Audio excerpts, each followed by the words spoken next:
Takže nazdar lidi, vítám vás u vyhlášení soutěže o Shakes and Fidget postavu. Postava je na S15. Ano, prostě si jste viděli to video.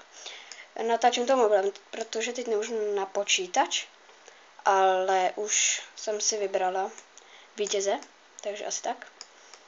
A vybírala jsem to podle sebe, takže jestli se někomu zdá ten vtip jestli se někomu zdá jiný vtip vtipnější, tak prostě je to podle mě, takže mě za to nehejtujte. Mně tohle prostě přišlo nejvtipnější.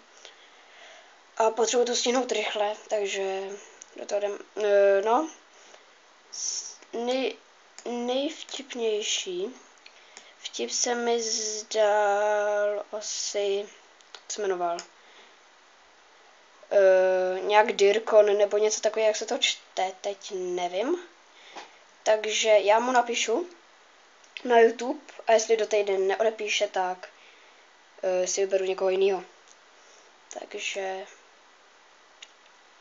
čistě mi to nechce, je to docela dlouhý a já nemám moc času dneska, takže tak.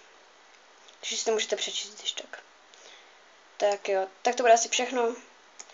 Gratuluju vítězi. Hnedka se s ním domluvím a dám mu tu postavu.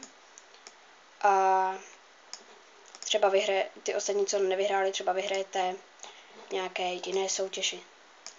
Takže já se teda s váma loučím zatím a čau.